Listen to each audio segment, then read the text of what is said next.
Second P U C arts ಮತ್ತು commerce ವಿದ್ಯಾರ್ಥಿಗಳಿಗೆ common subject economics. ಅರ್ಥಶಾಸ್ತ್ರ ವಿಷಯವನ್ನು ಸೂಕ್ಷ್ಮ ಅರ್ಥಶಾಸ್ತ್ರ ಮತ್ತು ಸಮಗ್ರ ಅರ್ಥಶಾಸ್ತ್ರ ಅಂಥೇಳಿ ಎರಡು ಭಾಗಗಳಾಗಿ ನಾವು ಸ್ಟಡಿ ಮಾಡ್ತೀವಿ. ಸಮಗ್ರ ಅರ್ಥಶಾಸ್ತ್ರದಲ್ಲಿ 6 ಅಧ್ಯಾಯಗಳು ಮತ್ತು ಸೂಕ್ಷ್ಮ ಅರ್ಥಶಾಸ್ತ್ರದಲ್ಲಿ ಒಟ್ಟು 6 ಅಧ್ಯಾಯಗಳು. ಎರಡೂ ಭಾಗಗಳನ್ನ ಕೂಡಿ ಒಟ್ಟಾರೆ 12 ಅಧ್ಯಾಯಗಳನ್ನು ನಾವು ಸ್ಟಡಿ ಮಾಡ್ತೀವಿ. ಆದರೆ 2023ರಲ್ಲಿ ಸ್ವಲ್ಪ ಸಿಲೆಬಸ್ಸನ್ನು ಕಡಿಮೆ ಮಾಡಲಾಗಿದೆ. ಅಂದ್ರೆ ಸೂಕ್ಷ್ಮ ಅರ್ಥಶಾಸ್ತ್ರದಲ್ಲಿ 6ನೇ ಅಧ್ಯಾಯ ಪೈಪೋಟಿ ರಹಿತ ಮಾರುಕಟ್ಟೆಗಳು ಅಂಥೇಳಿ ಈ ಚಾಪ್ಟರ್ನ ತೆಗೆಯಲಾಗಿದೆ. ಇಲ್ಲಿ 5 ಅಧ್ಯಾಯಗಳನ್ನ ಮಾತ್ರ ನಾವು ಸ್ಟಡಿ ಮಾಡ್ತೀವಿ. ಅದೇ ಥರ ಈ ಸಮಗ್ರ ಅರ್ಥಶಾಸ್ತ್ರದಲ್ಲಿ 6ನೇ ಅಧ್ಯಾಯದಲ್ಲಿ ಸ್ವಲ್ಪ ಕಾನ್ಸೆಪ್ಟ್ಗಳನ್ನು ಕಡಿಮೆ ಮಾಡಲಾಗಿದೆ, ಆದರೆ ಚಾಪ್ಟರನ್ನು ಪೂರ್ತಿಯಾಗಿ ತೆಗೆದಿಲ್ಲ. ಇವತ್ತು ಸೂಕ್ಷ್ಮ ಅರ್ಥಶಾಸ್ತ್ರದಲ್ಲಿ 1ನೇ ಅಧ್ಯಾಯವನ್ನು ನಾವು ಡಿಸ್ಕಸ್ ಮಾಡ್ತಾಯಿದ್ವಿ. 1ನೇ ಅಧ್ಯಾಯ ಸೂಕ್ಷ್ಮ ಅರ್ಥಶಾಸ್ತ್ರದ ಪರಿಚಯ ಅಂಥೇಳಿ.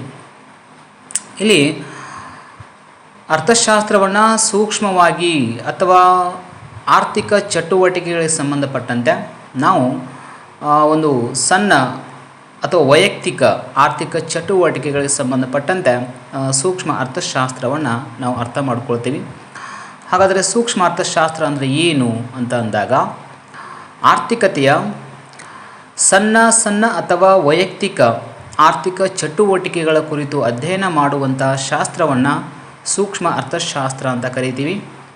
ಉದಾಹರಣೆಗೆ ಒಬ್ಬ ಅನುಭೋಗಿಯ ಆದಾಯ, ಒಬ್ಬ ಉತ್ಪಾದಕನ ಉತ್ಪಾದನೆ, ಒಂದು ಸರಕಿನ ಬೆಲೆ, ಒಬ್ಬ ಅನುಭೋಗಿಯ ಅನುಭೋಗದ ಪ್ರಮಾಣ, ಹೀಗೆ ನಾವು ವೈಯಕ್ತಿಕವಾಗಿ ಆರ್ಥಿಕ ಚಟುವಟಿಕೆಗಳನ್ನು ಸ್ಟಡಿ ಮಾಡಿದರೆ ಅದೆಲ್ಲ ಸೂಕ್ಷ್ಮ ಅರ್ಥಶಾಸ್ತ್ರ ಅಂತ ಅನಿಸ್ಕೊಳ್ಳುತ್ತೆ. ಇನ್ನು ಸಮಗ್ರ ಅರ್ಥಶಾಸ್ತ್ರ ಅಂತಂದರೆ ಆರ್ಥಿಕತೆಯಲ್ಲಿನ ದೊಡ್ಡ ಅಥವಾ ಸಂಪೂರ್ಣ ಆರ್ಥಿಕ ಚಟುವಟಿಕೆಗಳ ಕುರಿತು ಅಧ್ಯಯನ ಮಾಡುವ ಶಾಸ್ತ್ರ ಅಂತ ಕರಿತೀವಿ.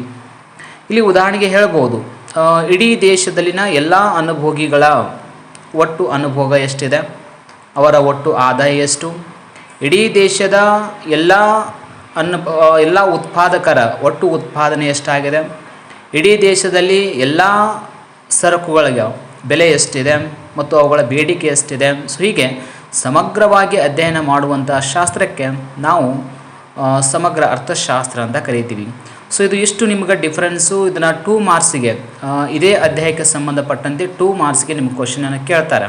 ಸೊ ಇದಕ್ಕೆ ಸ್ವಲ್ಪ ಜಾಸ್ತಿ ನೀವು ಓದ್ಕೊಳ್ಬೇಕಾಗತ್ತೆ. ಇನ್ನು ನೆಕ್ಸ್ಟು ನಾವು ನೋಡೋದಾದ್ರೆ, ಸಾಮಾನ್ಯವಾಗಿ ಸೂಕ್ಷ್ಮ ಅರ್ಥಶಾಸ್ತ್ರದಲ್ಲಿ ನಾವು ನೋಡೋದಾದರೆ ಇಲ್ಲಿ ಮಾನವನ ಬಯಕೆಗಳು ಅಪರಿಮಿತವಾಗಿವೆ, ಆದರೆ ಸಂಪನ್ಮೂಲಗಳು ಮಿತವಾಗಿವೆ ಅಥವಾ ಅವು ಅಷ್ಟೊಂದು ನಮಗೆ ಬೇಕಾದಷ್ಟು ಸಂಪನ್ಮೂಲಗಳು ಇಲ್ಲ ಅಂತ ಹೇಳ್ತೀವಿ. ಆದ್ದರಿಂದ ಇದಕ್ಕೆ ಸಂಬಂಧಪಟ್ಟಂಥ ಕ್ವಶನ್ಸ್ಗಳನ್ನು ನಿಮಗೆ ಕೇಳ್ತಾರೆ. ಸಂಪನ್ಮೂಲಗಳು ಕೊರತೆಯಲ್ಲಿರುವುದರಿಂದ ಮತ್ತು ಅವು ಪರ್ಯಾಯ ಬಳಕೆಯನ್ನು ಹೊಂದಿರುವುದರಿಂದ ಆಯ್ಕೆಯ ಸಮಸ್ಯೆ ಹುಟ್ಟಿಕೊಳ್ಳುತ್ತದೆ ಅಂತ ಹೇಳ್ತೀವಿ. ಆಯ್ಕೆಯ ಸಮಸ್ಯೆ, ಇದಕ್ಕೆ 1 ಮಾರ್ಕ್ಸ್ಗೆ ನಿಮಗೆ ಕ್ವಶನನ್ನು ಕೇಳ್ತಾರೆ. ಇಲ್ಲಿ ಆಯ್ಕೆಯ ಸಮಸ್ಯೆ ಹೇಗೆ ಉದ್ಭವಿಸುತ್ತದೆ ಅಂತ ಕ್ವಶನ್ ಕೇಳ್ತಾರೆ. ಸೊ ಅದಕ್ಕೆ ಆನ್ಸರು, ಸಂಪನ್ಮೂಲಗಳು ಕೊರತೆಯಲ್ಲಿದ್ದು ಮತ್ತು ಪರ್ಯಾಯ ಬಳಕೆಯನ್ನು ಹೊಂದಿರೋದರಿಂದ ಆಯ್ಕೆಯ ಸಮಸ್ಯೆ ಹುಟ್ಟಿಕೊಳ್ಳುತ್ತದೆ ಅಂತ ನೀವು ಹೇಳಬೇಕಾಗತ್ತೆ. ಪರ್ಯಾಯ ಅಂದರೆ ಬೇರೆ ಬೇರೆ. ಉದಾಹರಣೆಗೆ ನಾವು ಹೇಳ್ಬೋದು, ಈಗ ನೀರು ಅನ್ನೋದು ಒಂದು ಸಂಪನ್ಮೂಲ. ಇದನ್ನು ಕೇವಲ ನಾವು ಸ್ನಾನಕ್ಕಷ್ಟೇ ಬಳಸೋದಿಲ್ಲ ಅಥವಾ ಕುಡಿಲಿಕ್ಕಷ್ಟೇ ಬಳಸೋದಿಲ್ಲ, ಇನ್ನೂ ಹಲವಾರು ಕೆಲಸಗಳಿಗೆ ನಾವು ಅದನ್ನು ಬಳಸ್ತಾ ಇರ್ತೀವಿ. ಹಾಗಾಗಿ ನೀರನ್ನು ನಾವು ಏನು ಕರಿಬಹುದು, ಪರ್ಯಾಯ ಬಳಕೆಯ ಸಂಪನ್ಮೂಲ ಅಂತ ಕರೀಬಹುದು. ಮತ್ತು ಭೂಮಿ ಕೂಡ ಅದೇ ಥರ. ಭೂಮಿಯನ್ನು ಕೇವಲ ನಾವು ಒಂದಕ್ಕೆ ಮಾತ್ರ ಸೀಮಿತವಾಗಿ ಬಳಸೋದಿಲ್ಲ, ಅದನ್ನು ಕೃಷಿಗೆಂತ ಬಳಸ್ತೀವಿ, ಶಾಲೆ ಕಟ್ಟಲಿಕ್ಕೆ ಬಳಸ್ತೀವಿ, ಅಥವಾ ಯಾವುದೋ ಗ್ರೌಂಡ್ ಮಾಡಲಿಕ್ಕೆ ಬಳಸ್ತೀವಿ, ಅಥವಾ ಕೈಗಾರಿಕೆಯನ್ನು ಕಟ್ಟಬಹುದು. ಸೊ ಹೀಗೆ ಬೇರೆ ಬೇರೆ ಕೆಲಸಗಳಿಗೆ ಭೂಮಿಯನ್ನು ನಾವು ಬಳಸ್ತೀವಿ. ಹಾಗಾಗಿ ಭೂಮಿ ಕೂಡ ನಾವು ಏನು ಕರಿಬೋದು, ಪರ್ಯಾಯ ಸಂಪನ್ಮೂಲ ಅಂತ ಕರಿತೀವಿ. ಮತ್ತು ಇವು ಸಂಪನ್ಮೂಲಗಳು ಕೊರತೆಯಲ್ಲಿವೆ ಅಂತ ಹೇಳ್ತೀವಿ. ಯಾಕೆ ಕೊರತೆಯಲ್ಲಿದೆ ಅಂತ, ನಮಗೆ ಬೇಕಾದಷ್ಟು ಭೂಮಿ ನಮಗೆ ಇಲ್ಲ, ಮತ್ತು ಬೇಕಾದಷ್ಟು ಹಣ ನಮ್ಮ ಹತ್ರ ಇಲ್ಲ, ಬೇಕಾದಷ್ಟು ನೀರು ನಮಗಿಲ್ಲ. ಎಲ್ಲನೂ ಕೂಡ ಏನಾಗಿದೆ, ಮಿತಿಯಲ್ಲಿದೆ. ಅಷ್ಟೇ ಒಂದು ಹಣ, ಅಷ್ಟೇ ನೀರು, ಅಷ್ಟೇ ಭೂಮಿ. ಸೊ ಹೀಗೆ ಮಿತಿಯಲ್ಲಿ ಇರೋದರಿಂದ ಇವು ಸಂಪನ್ಮೂಲಗಳು ಕೊರತೆಯಲ್ಲಿವೆ ಅಂತ ಹೇಳ್ತೀವಿ. ಸೊ ಇಲ್ಲಿ 1 ಮಾರ್ಕ್ಸಿಗೆ ನಿಮಗೆ ಕ್ವಶನ್ ಕೇಳ್ತಿರ್ತಾರೆ. ಆಮೇಲೆ ಪರ್ಯಾಯ ಬಳಕೆಯನ್ನು ಹೊಂದಿರುವಂಥ ಸಂಪನ್ಮೂಲಗಳು ಅಥವಾ ಕೊರತೆಯಲ್ಲಿರುವ ಸಂಪನ್ಮೂಲಗಳು ಏನಾಗಿರ್ತವೆ ಅಂತಂದ್ರೆ ಸ್ಪರ್ಧಾತ್ಮಕ ಬಳಕೆಯನ್ನು ಹೊಂದಿರುತ್ತವೆ. ಇದನ್ನು ಕೂಡ 1 ಮಾರ್ಕ್ಸ್ಗೆ ಕೇಳುವಂಥ ಕ್ವಶನು. ಕೊರತೆಯಲ್ಲಿರುವ ಸಂಪನ್ಮೂಲಗಳು ಏನಾಗಿರ್ತವೆ ಅಂತಂದ್ರೆ ಸ್ಪರ್ಧಾತ್ಮಕ ಬಳಕೆಯನ್ನು ಹೊಂದಿರುತ್ತವೆ ಅನ್ನೋದು ಆನ್ಸರ್ ಆಗುತ್ತೆ. ಸೊ ಇದು ಕೂಡ ಈಗ ನಿಮಗೆ ಕೇಳುವಂಥ ಒಂದು ಬಹಳ ಸಿಂಪಲ್ ಆಗಿರುವಂಥ ಕ್ವಶನ್ ಇದು. ಇನ್ನು ಈ ಚಾಪ್ಟ್ರಲ್ಲಿ ನಿಮಗೆ ಹೈಲೈಟ್ ಆಗುವಂಥ ಕ್ವಶನ್ ಯಾವುದು ಅಂತಂದ್ರೆ ಒಂದು ಸರಳ ಆರ್ಥಿಕತೆ ಅಂಥೇಳಿ. ಸರಳ ಆರ್ಥಿಕತೆ ಅಂತಂದ್ರೆ ಮತ್ತೇನೂ ಅಲ್ಲ, ವೈಯಕ್ತಿಕವಾಗಿ ಆರ್ಥಿಕ ಚಟುವಟಿಕೆಗಳನ್ನು ನಿರ್ವಹಿಸುವುದಕ್ಕೆ ನಾವು ಸರಳ ಆರ್ಥಿಕತೆ ಅಂತ ಕರೆಯಬಹುದು.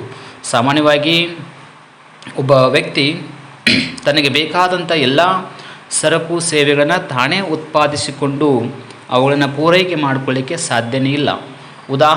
ಉದಾಹರಣೆಗೆ ನಾವು ಹೇಳ್ಬೋದು ಅಂದರೆ ಈಗ ಒಬ್ಬ ಕೃಷಿಕ ಏನು ಮಾಡ್ಬೋದು ಕೆಲಸ ಅಂತಂದ್ರೆ ಆತ ತನಗೆ ಏನು ಭೂಮಿ ಇದೆ ಅದರಲ್ಲಿ ಆತ ಬೆಳೆಯನ್ನು ಬೆಳೆದು ಆಹಾರ ಪದಾರ್ಥಗಳನ್ನು ಪೂರೈಕೆ ಮಾಡಿಕೊಳ್ಬೋದು. ಆದರೆ ತನಗೆ ಬೇಕಾದಂಥ ಬಟ್ಟೆ ಆಗಿರ್ಬೋದು ಅಥವಾ ಜ್ಞಾನ ಶಿಕ್ಷಣ ಆಗಿರ್ಬೋದು ಅದನ್ನು ಏನು ಮಾಡಬೇಕಾಗತ್ತೆ, ಬೇರೆಯವರಿಂದ ಪಡ್ಕೊಳ್ಬೇಕಾಗತ್ತೆ. ಅದೇ ಥರ ಒಬ್ಬ ಬಟ್ಟೆ ತಯಾರಿಸುವಂತಹ ನೇಕಾರ ಕೂಡ ಏನು ಮಾಡಬೇಕಾಗತ್ತೆ, ತಾನು ಬಟ್ಟೆಯನ್ನು ತಯಾರಿಸಬಹುದು, ಆದರೆ ತನಗೆ ಬೇಕಾದ ಆಹಾರ ಪದಾರ್ಥಗಳನ್ನು ಆತ ಕೃಷಿಕನಿಂದನೇ ಪಡಿಬೇಕಾಗತ್ತೆ. ಅದೇ ಥರ ಒಬ್ಬ ಶಿಕ್ಷಕ ಅಂತಂದರೂ ಕೂಡ ಶಿಕ್ಷಕನು ಕೂಡ ಏನಾಗುತ್ತೆ, ಶಾಲೆ ಕಾಲೇಜುಗಳಲ್ಲಿ ಪಾಠ ಬೋಧನೆ ಮಾಡ್ಬೋದು, ಆದರೆ ಬಂದಂತಹ ಆದಾಯದಿಂದ ಏನು ಮಾಡಬೇಕಾಗತ್ತೆ, ಇತರರ ಮೇಲೆ ಅವಲಂಬಿತನಾಗಬೇಕಾಗತ್ತೆ. ಅಂದ್ರೆ ತನಗೆ ಬೇಕಾದಂಥ ಸರಕುಗಳನ್ನ ಇತರರಿಂದ ಪಡಿಬೇಕಾಗತ್ತೆ. ಸೊ ಈ ರೀತಿಯಾಗಿ ಸಮಾಜದಲ್ಲಿ ಒಬ್ಬರು ಮತ್ತೊಬ್ಬರ ಮೇಲೆ ಡಿಪೆಂಡ್ ಆಗಿರ್ತಾರೆ.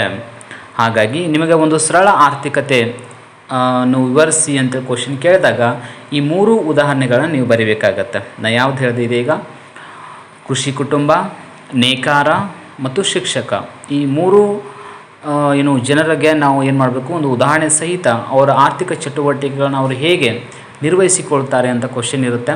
ಸೊ ಅದನ್ನು ನೀವು ಬರೀಬೇಕಾಗತ್ತೆ.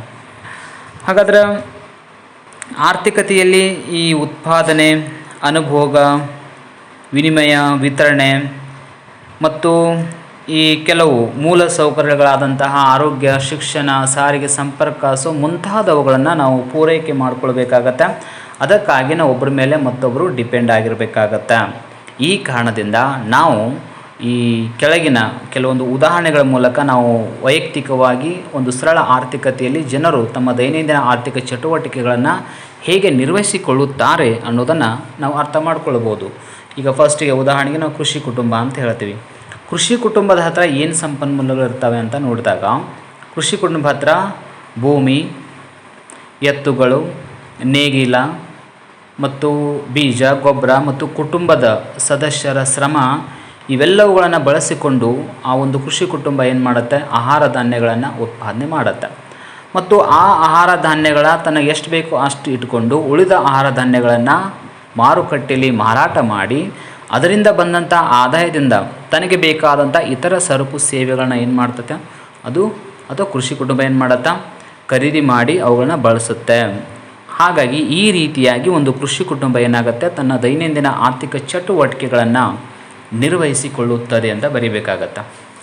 ಅದೇ ಥರ ನಾವು ನೇಕಾರ ಅಂತ ಹೋದಾಗ ನೇಕಾರ ಹತ್ರ ಇರುವಂಥ ಸಂಪನ್ಮೂಲಗಳು ಯಾವುವು, ಮಷಿನ್ ಆಗಿರ್ಬೋದು, ನೂಲಾಗಿರ್ಬೋದು, ಬಣ್ಣ ಆಗಿರ್ಬೋದು, ಯಂತ್ರ ಆಗಿರ್ಬೋದು, ಅಥವಾ ವಿದ್ಯುತ್ ಶಕ್ತಿ ಅಥವಾ ಇತರೆ ಯಾವುದೇ ಸಂಪನ್ಮೂಲ ಆಗಿರಲಿ, ಅವೆಲ್ಲವುಗಳನ್ನು ಬಳಸಿಕೊಂಡು ಆತ ಏನು ಮಾಡ್ತಾನೆ, ಬಟ್ಟೆಯನ್ನು ತಯಾರು ಮಾಡ್ತಾನೆ.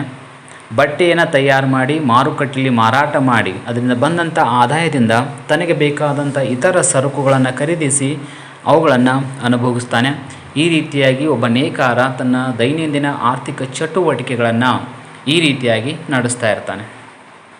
ಅದೇ ಥರ ಒಬ್ಬ ಶಿಕ್ಷಕನ ಬಗ್ಗೆ ನಾವು ಹೇಳೋದು ಅಂತಂದರೆ ಶಿಕ್ಷಕನು ಕೂಡ ಆತನ ಹತ್ರ ಕೆಲವೊಂದು ಕೌಶಲ್ಯಗಳಿರ್ತವೆ, ಆತನ ಹತ್ರ ಕೆಲವೊಂದು ಸಂಪನ್ಮೂಲಗಳಂತಿದ್ದಾವೆ.